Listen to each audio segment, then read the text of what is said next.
promotes a New Zealand education as one that teaches students to be critical thinkers, problem solvers, and lifelong learners. That also helps them succeed in their future careers and create a positive impact to the world. I have on stage with us our Chief Executive, Mr. Grant McPherson, who is leading a large delegation as part of the New Zealand India Education Week. We started in New Delhi on Monday, and today marks the last and the most exciting day of the week-long engagement, where we have met over the week with a range of government agencies, education partners, and stakeholders.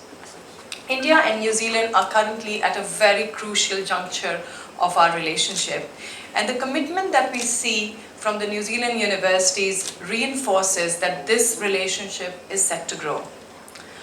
Also with us on stage is Education New Zealand's education brand advocate for India, Soha Ali Khan. Welcome, Soha. Soha, as most of you know, is a celebrated actor and author.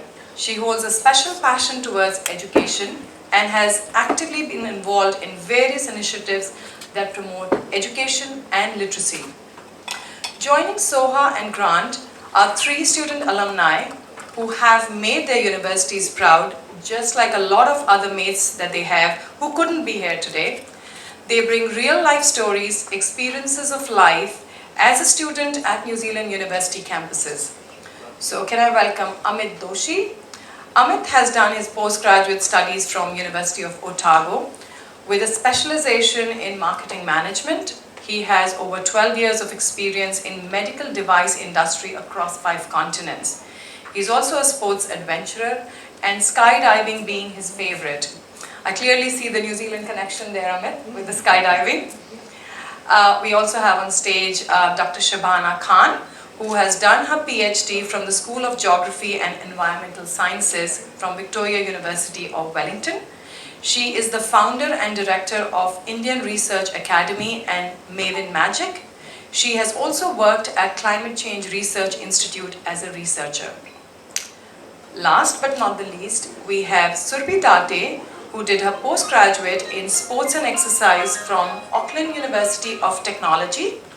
She has worked as the lead SNC coach for the Boxing Federation of India, the women's national team in preparation for the Tokyo Olympics, followed by the World Boxing Championship in the Commonwealth Games and the Asian Boxing Championship 21-22.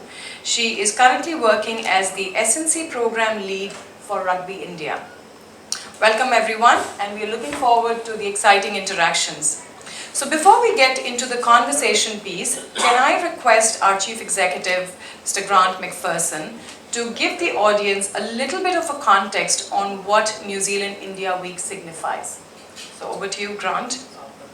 Kia ora, Jugnu. Kia ora tātou. Namaste. Very good morning to everybody, and it's fantastic to be here. This is my first time back in India for 4 years, and of course for us in New Zealand 3 years of that was because we couldn't get here. So it's wonderful to be back. And of course India is just such a great place. I have a lot of love for India. I've been travelling here for quite some time. And India's values, its culture, as well as its weather are incredible pieces of what India offers. I really want to extend my thanks to the media who are here today with us. We really appreciate you taking your time to join us today. As Jugnu mentioned, we're here with a high-level delegation, which is representation from all of our universities. We have 5 Deputy Vice-Chancellors on the delegation, which is a testament to the importance we place on our relationship with India. We are here to reconnect with our partners, re-energise some of the relationships we established before COVID, and also to make new connections. Over the last week, we have met some key people within the education sector here in India, and we feel that the growth and opportunities that India is presenting for international providers has grown considerably in the post-COVID world.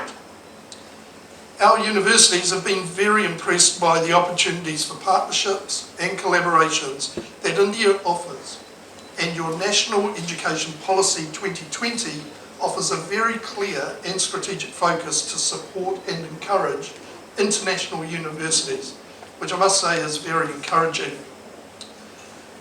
Today we've got a number of different alumni on the stage today. It's going to be very interesting to hear their views. I'm really looking forward to hearing their experiences, and so I'm going to hand it back to Jugnu. Thank you. Thank you, Grant. And before I pass the mic to Soha for her opening remarks, can I request you to please present a small token of our appreciation to Soha? So this sculpture is called the Teko Teko. These figures are freestanding figures that stood on top of carved meeting houses. Most of them have a stance that represented a position in haka, or a fighting stance with a weapon. The purpose of the Teko Teko was to overlook the forecourt in front of a carved house and challenge any visitors to the tribe. If the visitors were deemed friendly, Teko Teko would then offer them protection. So welcome, Soha, on that. Thank you so much. Can I also request Grant to present New Zealand souvenirs to our Kiwi ambassadors?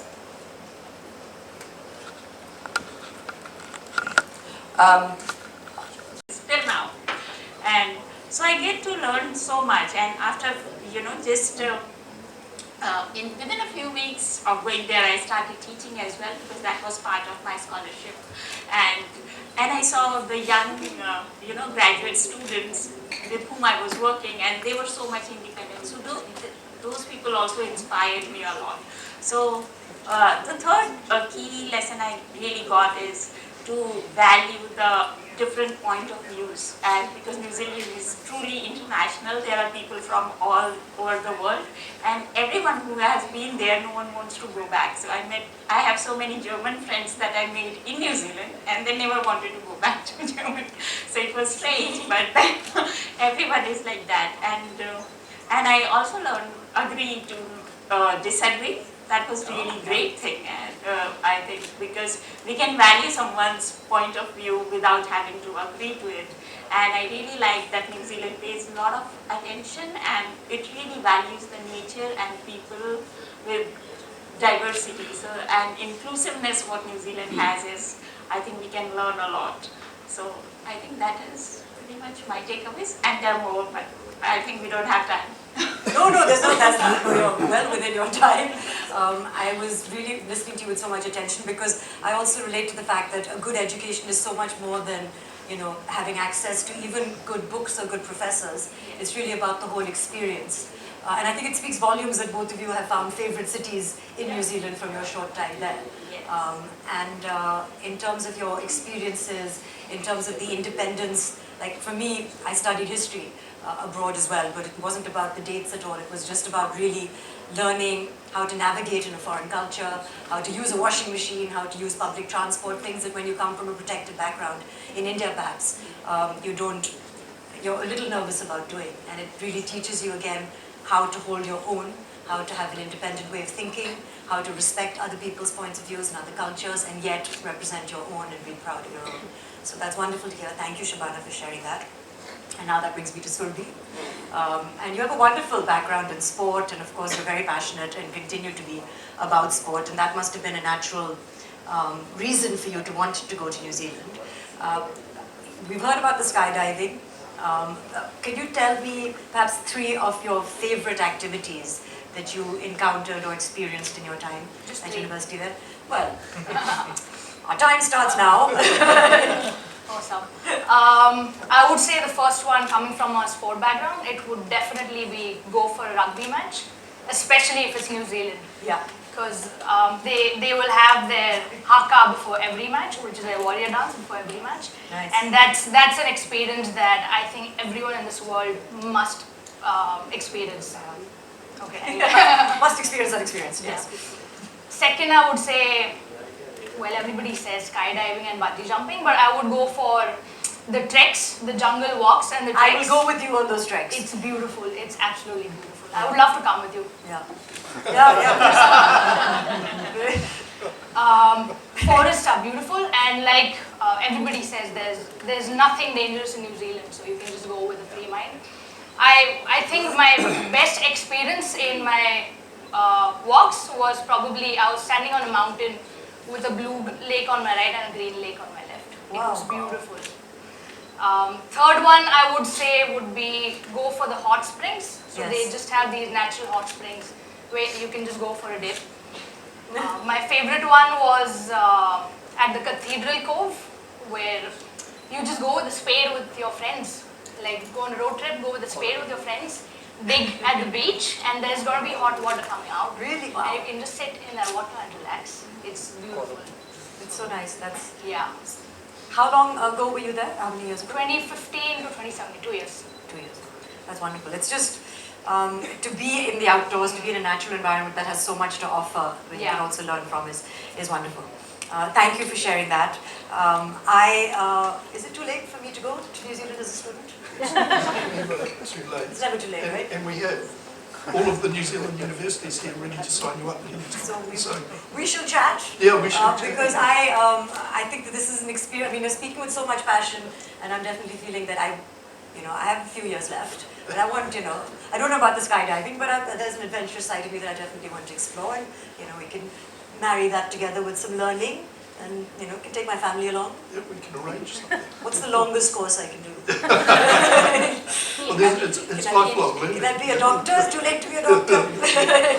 Sorry, can I add to that please? I actually had students in my class who were like probably 20, 30 years older than me. Yeah. And just did not matter. Not at all. No, it's really wonderful. I'm hearing so much about it. I'm very excited about this partnership. And before we move forward, I know that the Kiwi advocates have talked about their experiences there. But Grant, is there anything that you would like to add for a potential Indian student and aspirant wanting to study in New Zealand, or something that would draw them to New Zealand as a place to study?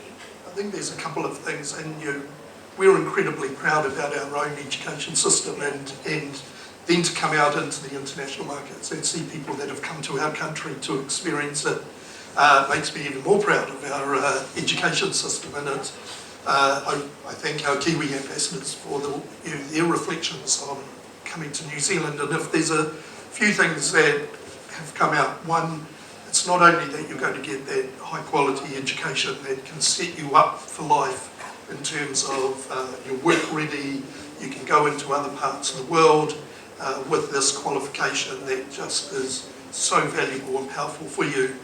And as we've talked about, our New Zealand universities are really in the top